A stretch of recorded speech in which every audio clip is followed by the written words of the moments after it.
Okay, today ang group 1, group 2, group 3, group 4.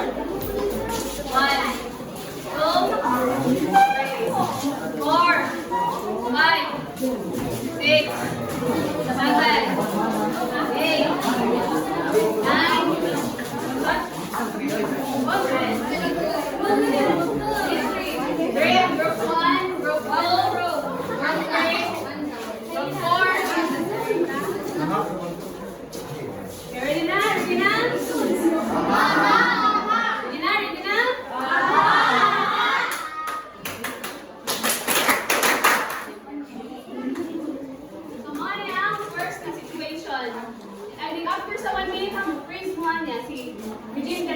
amo judge ug sa ang kuan. 1 minute starts now.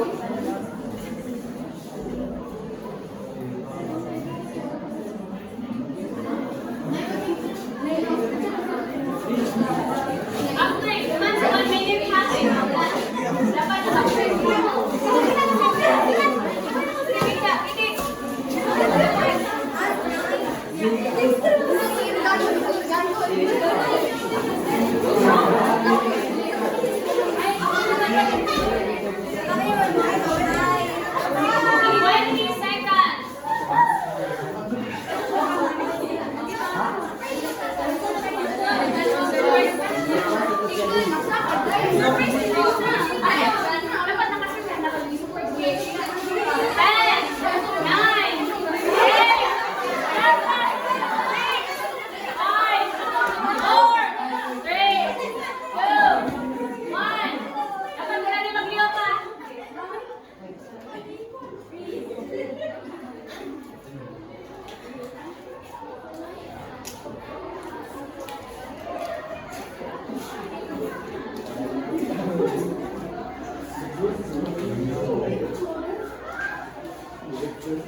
Okay, so ang group na nakakuha sa point is group 4.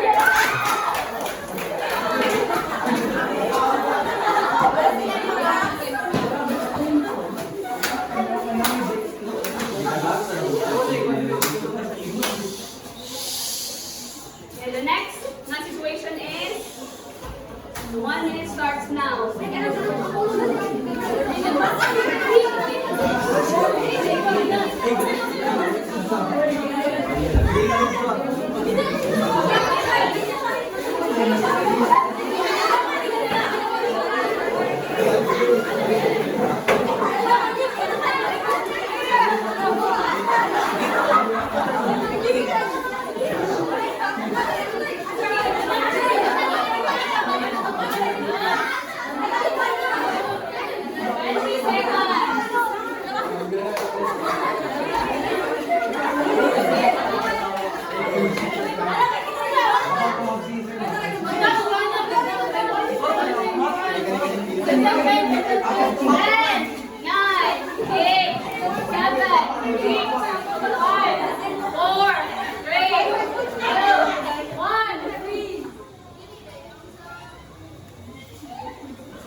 So the winner is group 1.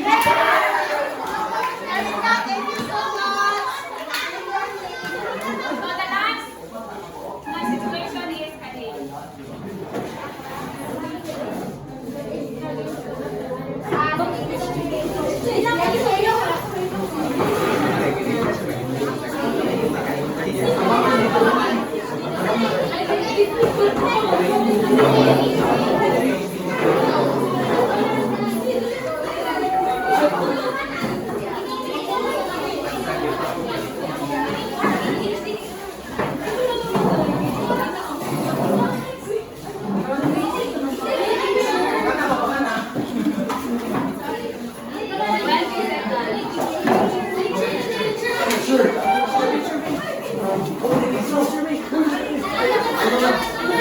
Dapat mag-isa.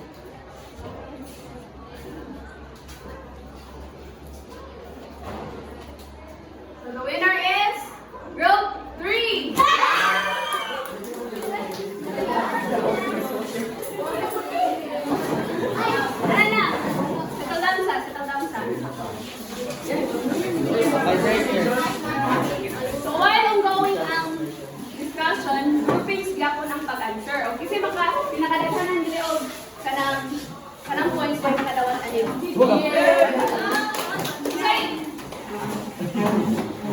Kasi yung first na naka-1 niya naka-point.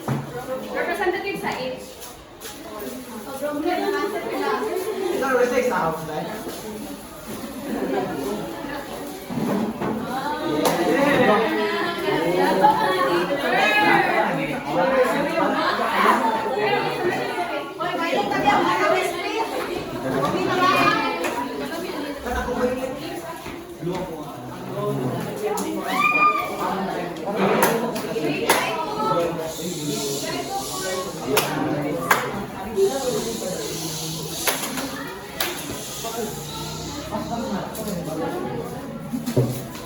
Okay, Ongka. What do you think will be our topic for today? Based sa motivation galing haon sa amuang classroom.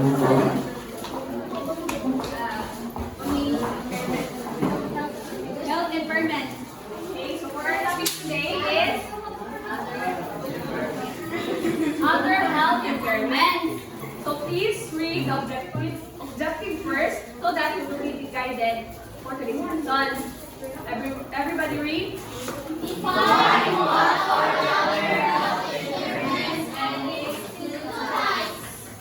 Identify the difference between chronic and acute health conditions and know examples of learning to support and improve individuals with these impairments. Okay, thank you. So other health impairments is also known as the umbrella term for the impairments that affect the health of a human being. So it is also a category of disability within IDEA. So unsa kay IDEA?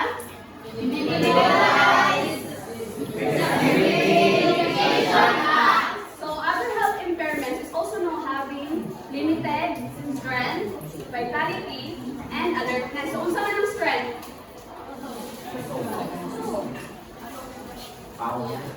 Okay, so how about vitality? There's a state of being active. And alertness is? Okay. Now there are two types sa health impairments. So, paunanay nga, ano siya ka ng blank words na ay blank letters na itong masiran by group. Ano yun? Group 4?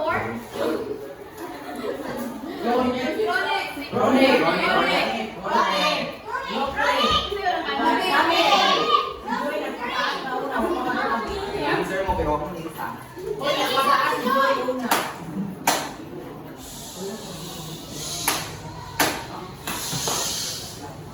So next is, so, kung sino yung una? O?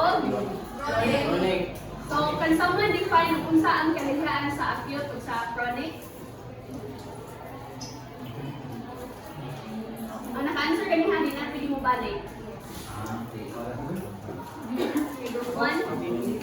Kuan, ang saling acute kay cute. Either, ang acute kay kaya yung mga impairments nga kanang dali sa ganito ang mas-first ko. Dali ang maayo din. Ang chronic kay need pa siya of long-term nga treatment sa kuan.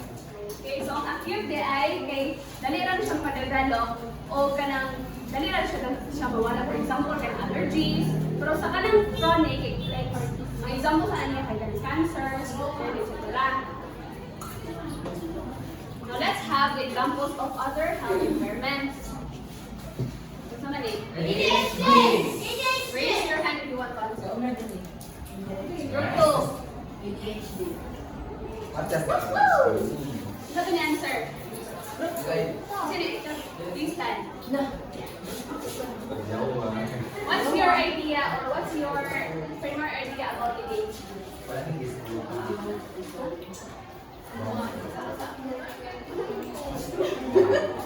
No idea. Sorry, no idea. Kailan? Hindi makaspil ang other group.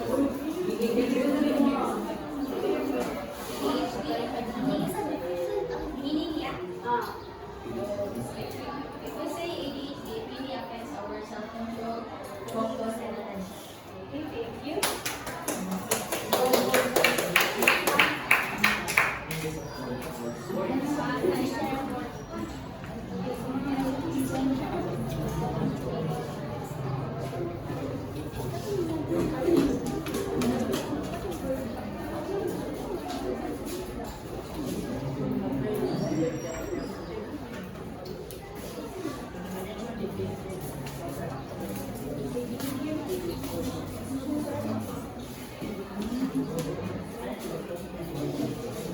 Now, ADHD is a brain disorder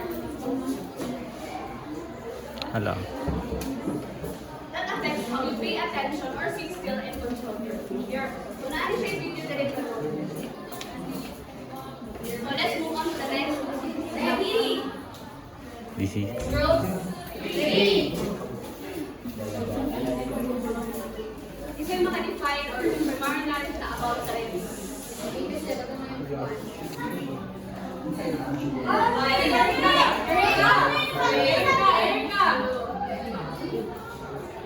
Yun ako, sa ato ka lang kayo. Diabetes is kanang ganyan, like, mga sugar is water. The sugar. So the answer is Diabetes. diabetes is a disease that occurs when your body blood glucose, also called as blood sugar, is too high. So ang body na ito mag-produce na siya insulin o glucose. If dili-balance ang insulin o ang glucose, kaya ito pinigil na diabetes. So kung sa may tao ganun kanang inject insulin. Okay. Yes, boy. So next is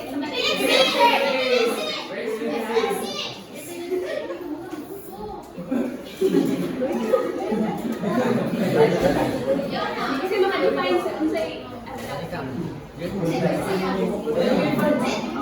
five, four,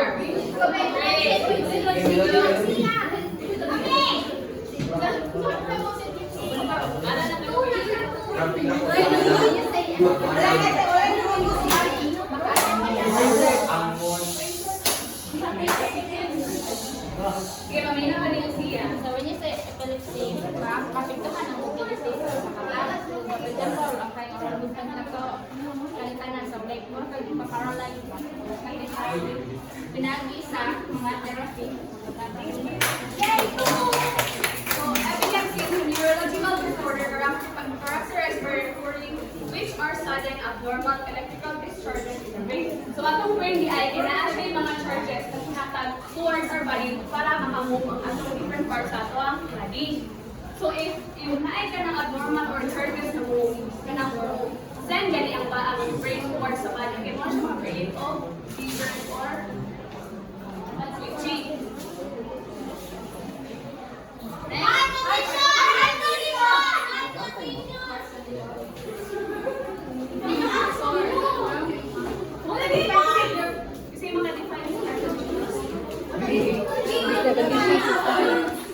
Oh, di ay ko.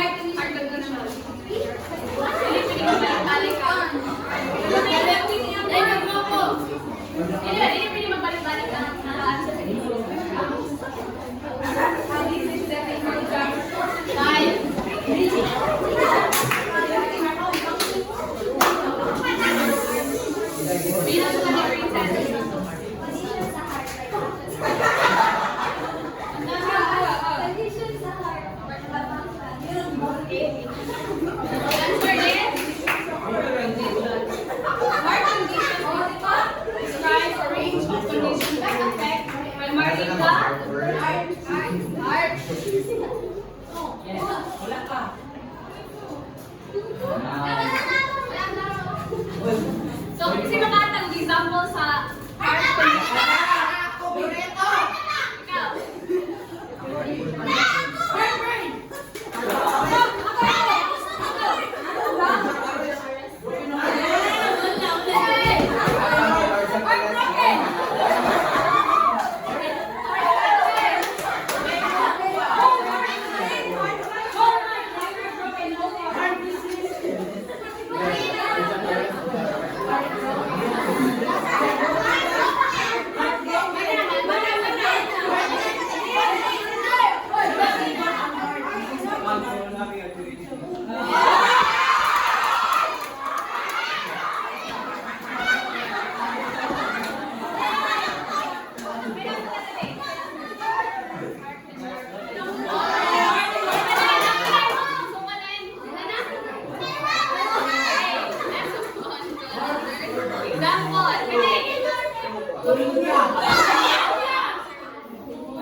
proteins, di ba? Na may tulo ka types sa blood. Red blood cells, white blood cells, o platelets.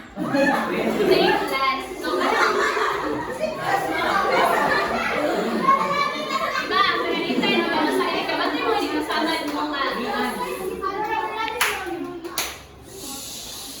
Diba, kabante mo, hindi kasamad mo kay kanang, diba, maglugo. Kabante, umabda ng pinakaadlaw, kinamanay ka ng gahi, una say ka ng blood clotting na proteins. Ang kanina mo pilya kay opposite siya na dili kayo siya maka-produce o kanang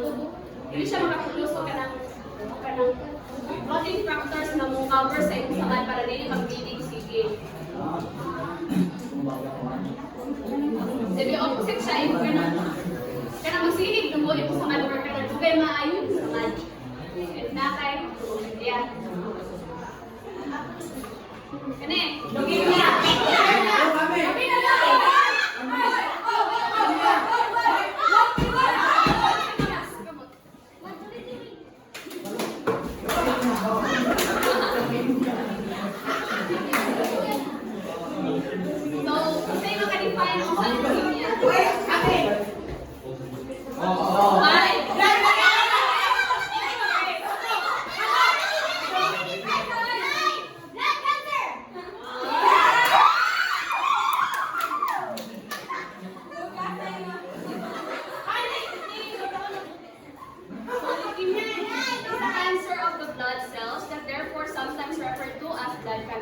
So, naayon ka na instances na kanang blood ay kanang cells sa imong blood kay naa gani kanang diseases or infections mo siya maka-kuan siya sa disease na niya or combine na gani siya ma infection sa imong blood.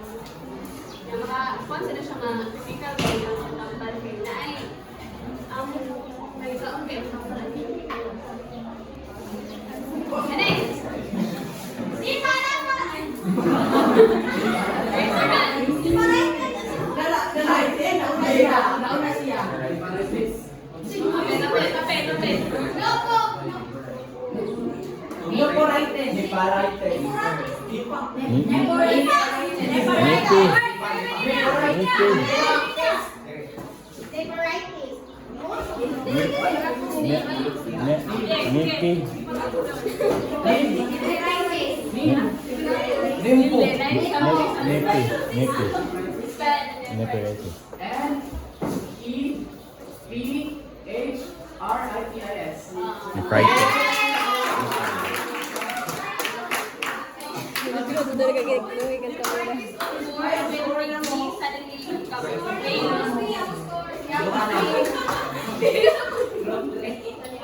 Infection kay mag-focus siya sa infected lesion. Yang sa may kanang possible nga outcome if na kay any. Ikikistom!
Ay, ako!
siya dito sa iyang So, ang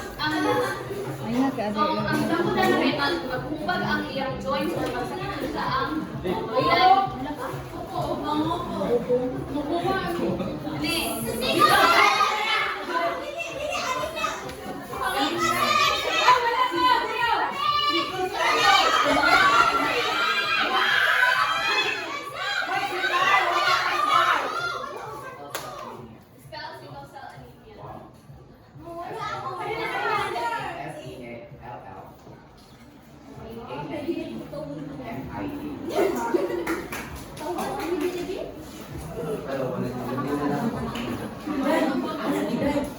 Ang ano na yung tawag siya, sikol. Ang tawag kaya ni Kung siya samgot kaya ang tawag ganyan kayo sikol. Yung ano, mag-create mo ng inanita. Ito mo siya ang blood cell dito na, red blood cells. Yan, mag-create, mahimo siya ingani na shape ang blood cell. Kaya kanin mo na siya ang hemoglobin ang natin. Wala siya yung hemoglobin. Ang kanin siya, ang hemoglobin kaya magtapot, ganit siya. Yung muna mag-create siya person shape. Yan, anong pan man siya? Anong pero di ba yung close sa blood kay di ba? Circle siya kaya maka-flow siya parang if ingani siya kay mas-lock siya. So let's have the recap first. Gani, it is a brain disorder that affects how we think.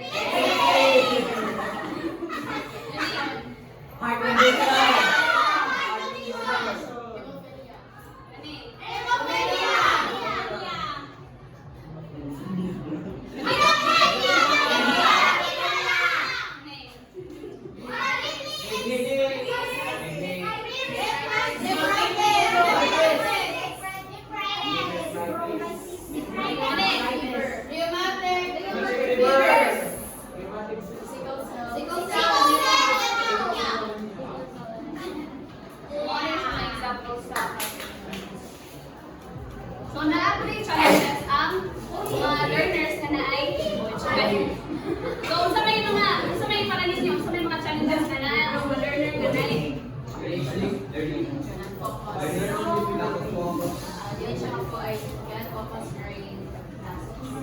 sa pila rin. Hindi sila makatulong function sa society kay nasa Sige.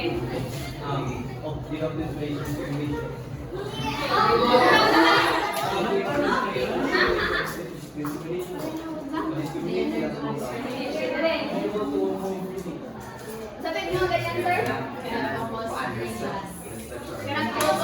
Anxiety, discrimination. So, tanawan ka, unaban yung answer.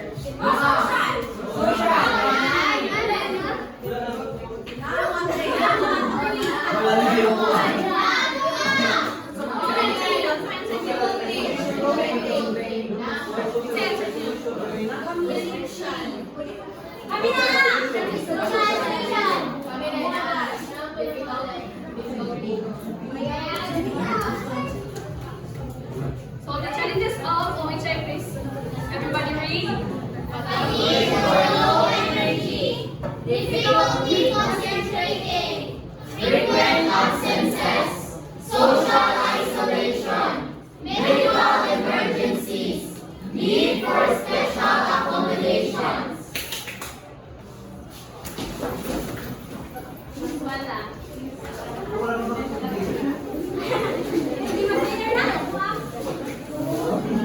Sige, para di mo anong challenge man ang low energy empathy.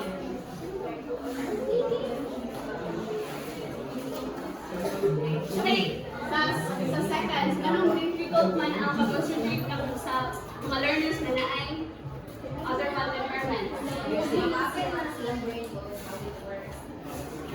How about sa frequent absences? Ganun mo, sige mas absent. Low energy. So, sige answer sa social isolation. Dara! How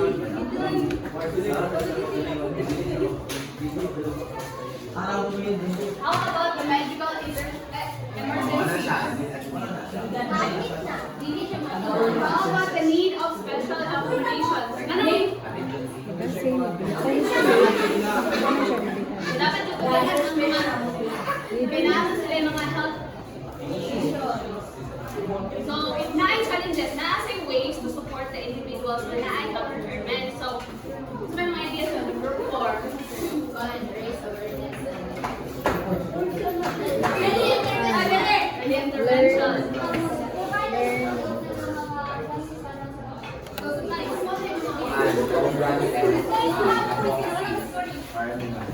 Oh, please to tanaw if na yung mga answer din.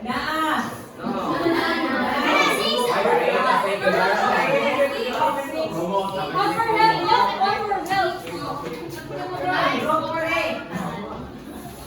Kami sir. We must learn and understand sa mga naay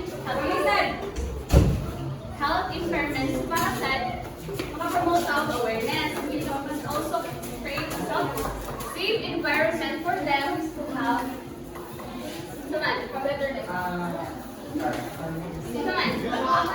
why do we need to create a safe environment? Include sila. It's important to have a safe environment. It's because to make them feel that they are included and they have a appreciation and value. So, kung saan man yung pag-encourage nila ng mga participate sa mga activities sa schools, isa nga sila yung may health impairment. By supporting and encouraging them. So, ano pag-encourage mo nila? Diana Advocate.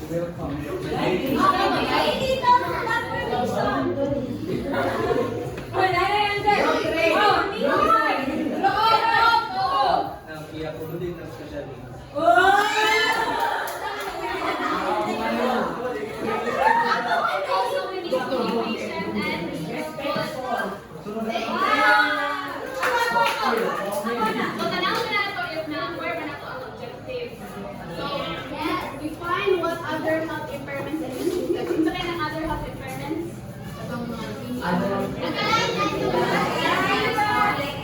Ito ay two types sa other health impairments.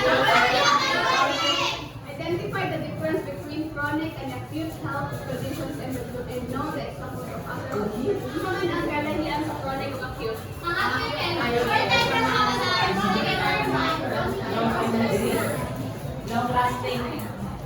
We also learn ways to support and include individuals with these impairments. So, na-aware ba tanan? Yes!